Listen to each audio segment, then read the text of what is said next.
What up, guys? The Bench Buddies are back with the XFL Week 8 Power Rankings, as there's only 3 games left for each team as things tighten up in the playoff race. See where all 8 teams rank. But before I get into it, make sure you hit that subscribe button down below, where we will be doing a giveaway at 500 subscribers. Starting at 8, I have the San Antonio Brahmas. This team has hit rock bottom. They had signs of hope with the defense every week, but now that's starting to look very slim. The offense still can't score. Didn't score in the second half, totaled only 30 rushing yards. And the quarterback, Kurt Benkert, looked actually pretty good until he broke his ribs and was out for the year. And he was little hope I think that team had. So it's just going to be a tough look for them. They need to win out to have any shot at the playoffs. At 7, the Orlando Guardians pull off the huge upset of the year by beating the Defenders at home, getting their first win. In this one, they looked like a completely different team. Quentin Dormady had 6 total touchdowns, 3 through the air and 3 rushing. Cody Latimer was his favorite target in this one. And let's see if they can keep the hot 1-game winning streak going into Week 8. At 6, I have the Vipers moving back up with a win over those Brahmas. They're now 2-5. They need to win out as well to even have a shot at the playoffs.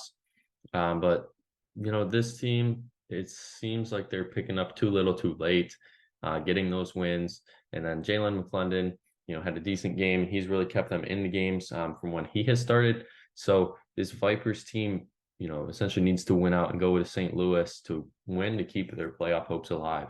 At 5, the Arlington Renegades stay put after a loss to the Sea Dragons. They gave up 21 in the first half, and it was just too much for them to overcome in the second half, where the defense really stood tall in the second half, but the offense couldn't get them back into it.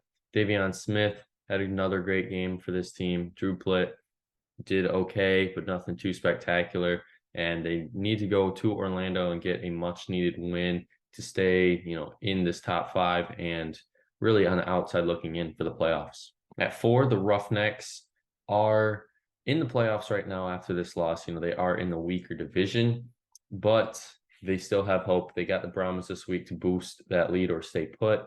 And if they can beat them 5-3, going in 2 weeks left, more than likely this team will make the playoffs. Cedric Bird had a decent game. Cole McDonald had, a very mediocre game. And the one thing that concerns me for them is the second half. This team looked promising the first 3 games, and then they've kind of hit a wall, struggling since.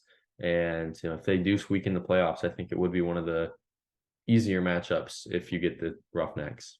At 3, I have the Sea Dragons with those win over the Renegades, and the 18-point second quarter was a big reason why. Jordan Vassie only had 3 catches, but they were very impactful for 79 yards. Ben DiNucci has been the key factor into why this team has been so successful this year. Just another solid game from him. And they need to go beat the Defenders to take first place lead. Well, with a tie, but they would have the advantage over the Defenders. At 2, the Battlehawks are staying put as well with their win. They did announce a relocation to LA next year, so this will be the Los Angeles Battlehawks possibly, or maybe a new team name. AJ McCarron has been playing great as well.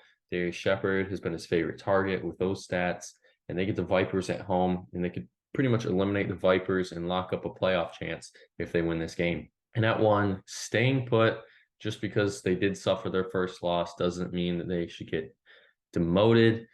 They lost by 1 on a 63-yard field goal at the end of the game. They just couldn't get it in. It just came up short, and just shows you how close they were to actually somehow winning this very competitive game.